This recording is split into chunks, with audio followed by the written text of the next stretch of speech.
नमस्कार विद्यार्थियों। आज के इस सेशन में हम लोग चर्चा करेंगे टेंस पर। ठीक है, टेंस जिसको हिंदी में काल बोलते हैं, संस्कृत में इसको लकार बोलते हैं। टेंस से संबंधित जो भी एग्जाम के अंदर प्रश्न आता है वो क्वेश्चन होता है क्रिया के उचित रूप को लेकर। मतलब आपके पास जो प्रश्न दिया हुआ होगा उस प्रश्न में आपको करेक्ट फॉर्म ऑफ वर्ब भरनी होती है। Correct form of verb. तो जो भी क्वेश्चन दिया हुआ है वो प्रश्न इस प्रकार से होगा, fill in the blanks with the correct form of the verb given in the brackets. ठीक है, कोष्टक में दी गई क्रिया का उचित रूप लगाते हुए आपको रिक्त स्थान की पूर्ति करनी होती है। फॉर एग्जाम्पल आपके पास जैसे मान लीजिए एग्जाम्पल के रूप में एक वाक्य दिया हुआ है मोहिनी, उसके बाद खाली जगह दे रखी है, ब्रैकेट में आपके पास वर्ब दे रखी है wash my clothes. My clothes, ये इस तरह का एग्जाम में प्रश्न आ रहा है। और आगे और लिखा हुआ है दिल्ली।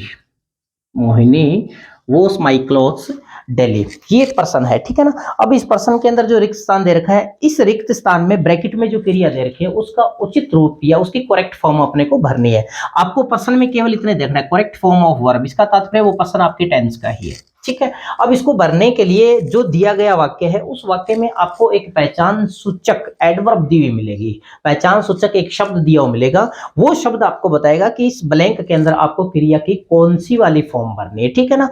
तो वो अपने अलग अलग नियम पढ़ेंगे उसके लिए कि किस नियम के लिए या किस फॉर्म के लिए कौन से वाला नियम, कौन से वाला शब्द होना जरूरी है, वो हम नियमों से ही पता लगा पाएंगे। जैसे उदाहरण के तौर पर इस वाक्य के अंदर जो शब्द दिया हुआ है या एडवर्ब दे रखी है वो है दिल्ली। अब दिल्ली को देखने के बाद अपने को पता चला कि इसमें आपको वर्ब की फर्स्ट फॉर्म भरनी है, मीन्स वॉश का वॉश, और ये मोहिनी चूंकि आपको पता है सिंगुलर सब्जेक्ट है तो इस वॉश को अपने सिंगुलर बनाएंगे तो वॉशेज अपना उत्तर होगा। ठीक है ना। तो इस तरह से प्रश्न आपके एग्जाम में पूछे जाते हैं।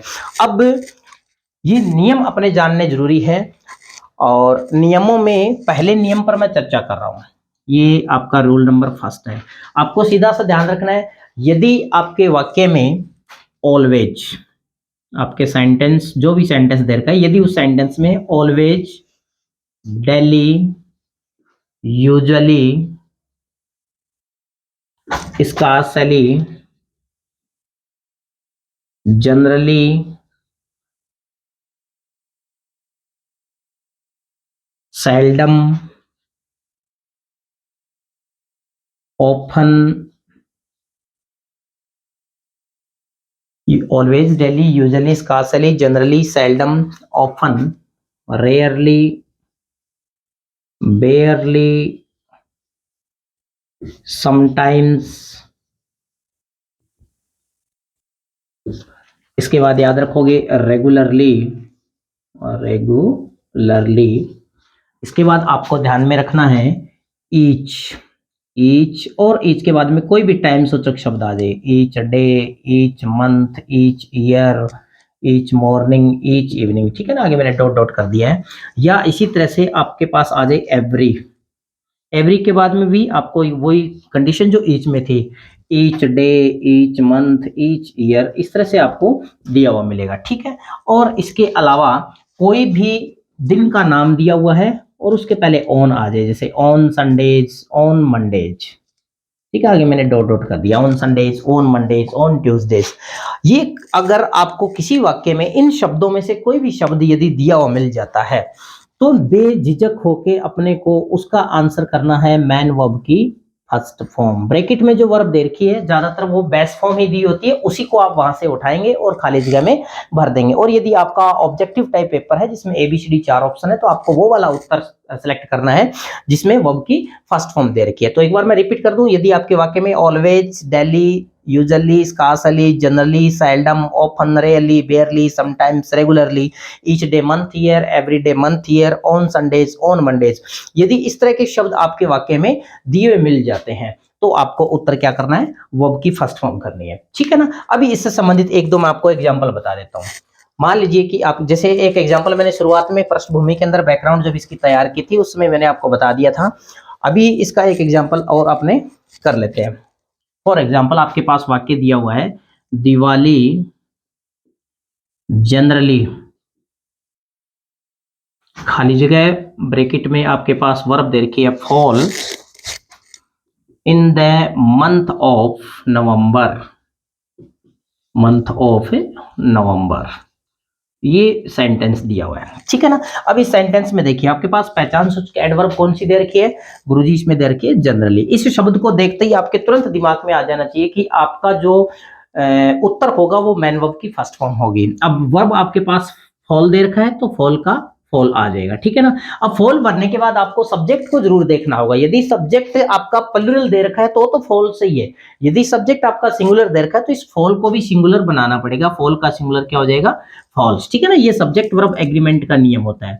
सब्जेक्ट वर्ब एग्रीमेंट के अनुसार ध्यान में क्या रखना है, यदि आपके पास सब्जेक्ट सिंगुलर दिया हुआ है तो वर्ब भी सिंगुलर आनी चाहिए, और सब्जेक्ट यदि प्लूरल दे रखा है तो वर्ब भी प्लूरल आनी चाहिए, ठीक है ना। तो ये सब्जेक्ट आपके पास दिवाली सिंगुलर दे रखा है, इसलिए हमने फॉल भरी तो वर्ब की फर्स्ट फॉर्म ही है, लेकिन ये सिंगुलर था इसलिए फॉल्स करके हमने इसको सिंगुलर किया है। इसी तरह से मान लीजिए कि एग्जाम्पल और उठा लेता हूं मैं। उदाहरण के तौर पर आपके पास वाक्य दिया हुआ है दे, उसके बाद रिक्त स्थान दिया हुआ है, और ब्रैकेट में आपके पास वर्ब है make noise in the class every day, ठीक है। अब अपने को देखना क्या है, अपने को देखना वही है कि इस वाक्य के अंदर पहचान सूचक एडवर्ब कौन सी दे रखी है। तो पूरे वाक्य को पढ़ने के बाद अपने को पता चला कि इसमें पहचान सूचक एडवर्ब दे रखी है एवरी डे। अपने नियम से संबंधित ये शब्द है, जैसे इसको देखा तुरंत आपका नियम आंसर जो है वो वर्ब की फर्स्ट फॉर्म हो जाएगा। और वर्ब आपके पास मैक दे रखी है तो मैक हम लोग ये इसमें उत्तर कर देंगे। क्लियर हुआ ये चीज, ठीक है ना। अब एक चीज अपने को और ध्यान में रखनी, यहीं पर मैं ऐड कर देता हूं।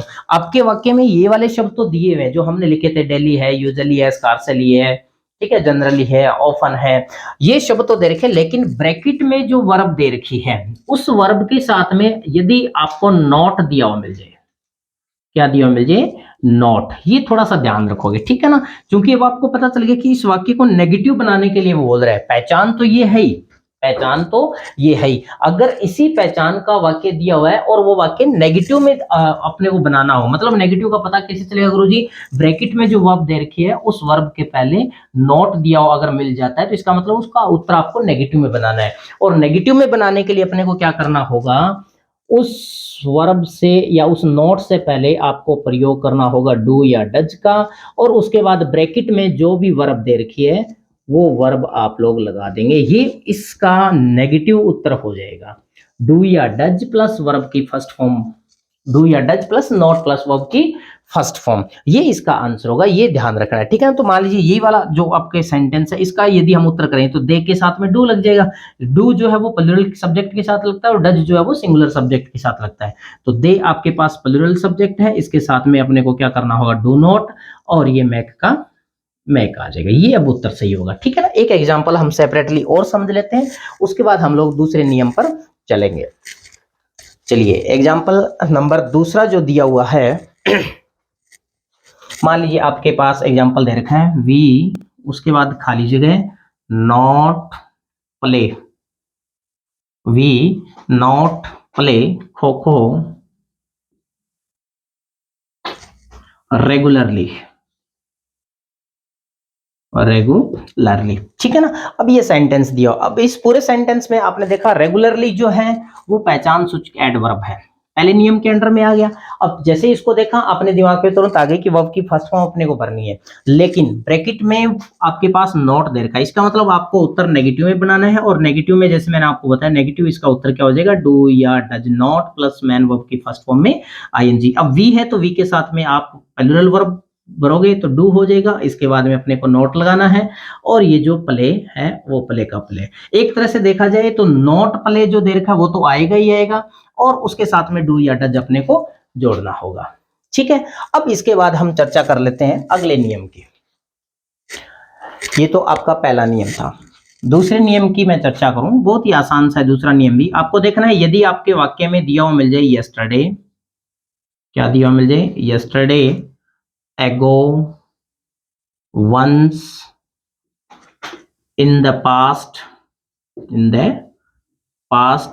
इसके अलावा दिया मिल जाए द लास्ट, और लास्ट के बाद में कोई भी टाइम सूचक शब्द, डे, मंथ, ईयर, जैसे हमने ईच एवरी पहले नियम में पढ़ा था वैसे ही, the last day, last month, last evening, last morning, ठीक है। और आगे एक शब्द और याद रखोगे, द प्रीवियस प्रीवियस, और इसके बाद में भी कोई ना कोई टाइम सूचक शब्द होना चाहिए, previous day, previous month, previous years, dot dot कर दिया मैंने आपको, ठीक है ना।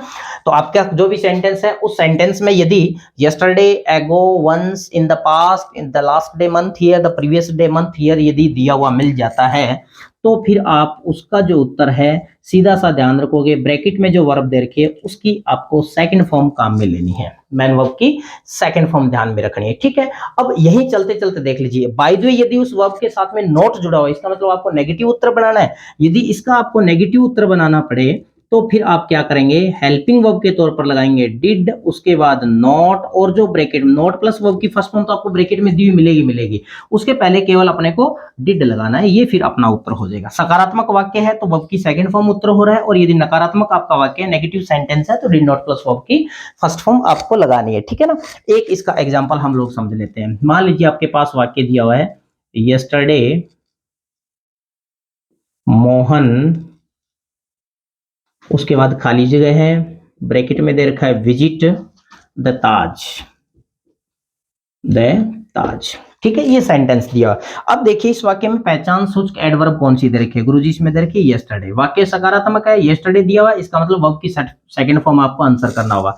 वर्ब आपके पास दे रखी है विजिट, और विजिट की सेकंड फॉर्म क्या हो जाएगी, विजिटेड हो जाएगी गुरुजी, ये आपका उत्तर सही हो गया, ठीक है ना। अगर मान लीजिए कि यहां पर दिया होता नॉट विजिट, क्या दिया होता, नॉट विजिट, तो फिर इसका उत्तर क्या होता, डिड नॉट विजिट होता, डिड नॉट विजिट इसका फिर आंसर हो जाता, ठीक है। एक एग्जांपल और बता देता हूं, थोड़ा सा वो एग्जांपल जो है, हालांकि लंबे समय से तैयारी करने वाले लोगों के लिए तो कोई ज्यादा मुश्किल वाली बात नहीं है, लेकिन जो फ्रेशर तैयारी कर रहे हैं उसके लिए थोड़ी उस एग्जांपल को गंभीरता से समझना जरूरी है। मान लीजिए आपके पास वाक्य दिया हो, once there be a king, ठीक है, और इसी सेंटेंस को थोड़ा सा मैं और एक बार के लिए लिख देता हूं, once there be two friends,